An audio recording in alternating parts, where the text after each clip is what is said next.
महर महर मम्हारे मोर छत्तीसगढ़ के माटी, महर महर मम्हारे मोर छत्तीसगढ़ के माटी। धन है कमिया नंगरिया किसान, जबर है तुहर छाती। महर महर मम्हारे मोर छत्तीसगढ़ के माटी, महर महर मम्हारे मोर छत्तीसगढ़ के माटी। मेहनत में उपजाए धान चना तिउरा सोया महसूर, जैसे धरती माता पहने सोनहा साटी। महर महर मम्हारे मोर छत्तीसगढ़ के माटी, महर महर मम्हारे मोर छत्तीसगढ़ के माटी। सुघर यहाँ काम करत है यांत्रिकी, चिकित्सा, शिक्षा, बिजली, संस्कृति, संविधान के नियम है खाटी। महर महर मम्हारे मोर छत्तीसगढ़ के माटी, महर महर मम्हारे मोर छत्तीसगढ़ के माटी।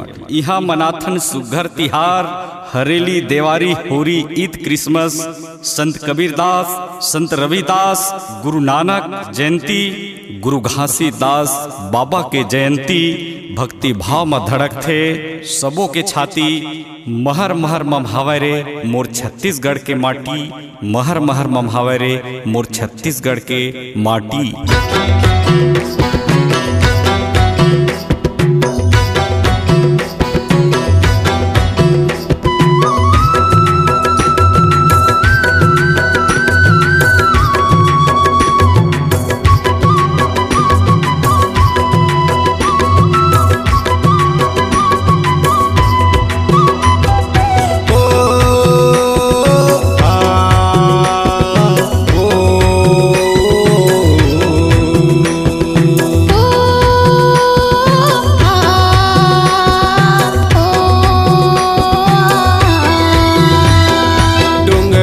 पहाड़ी गांव बघवा भलू के ठाव, नदिया पखारे तोर पाँव हो, नदिया पखारे तोर पाँव।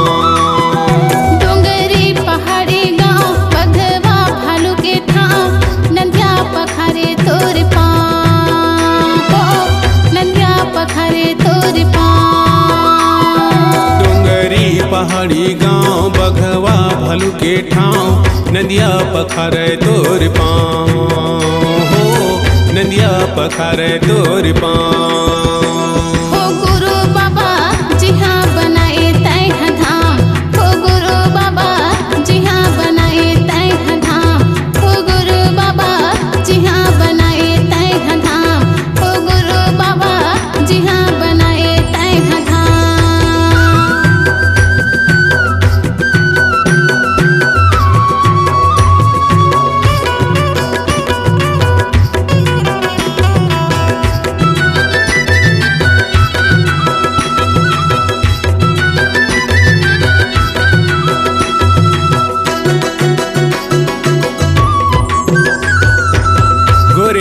जंगल बीचे ऊपर पहाड़ी छता, ध्यान ला बाबा तय लगाए। पाचे कुंडे बीचे ऊपर लकड़ी कच्चा, धुनीला गुरु तय जलाए। गोरे जंगल बीचे ऊपर पहाड़ी छता, ध्यान ला बाबा तय लगाए।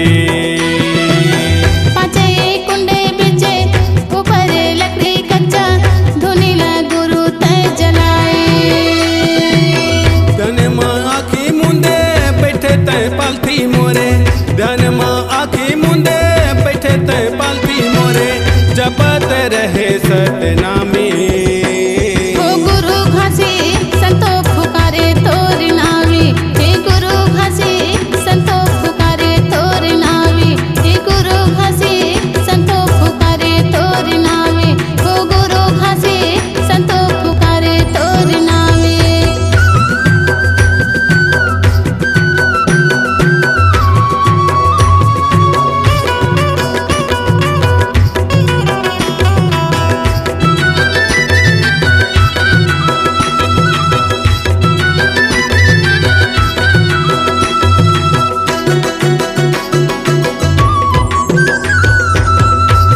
आकाशे डोले देवता धामी मन बोले, कैसे निकल ही गा निदान। जी जंतु आँखें खोले, चिड़ै चुरगुन मन बोले, कोने बचाहेगा परान। धरती आकाशे डोले देवता धामी मन बोले, कैसे कैसे निकलेगा निदान। जीव जंतु आँखें खोले, चिड़ै चुरगुन मन बोले, कोने बचाएगा परान। गुरु के तपसी देखे ज्ञान और भक्ति देखे, गुरु के तपसी देखे ज्ञान और भक्ति देखे, मुँह से बोले सत्यनाम। ओ साधु जोगी तोरे संग जपे सतनाम, ओ साधु जोगी तोरे संग जपे सतनाम, ओ साधु जोगी तोरे संग जपे सतनाम, ओ साधु जोगी तोरे संग जपे सतनाम।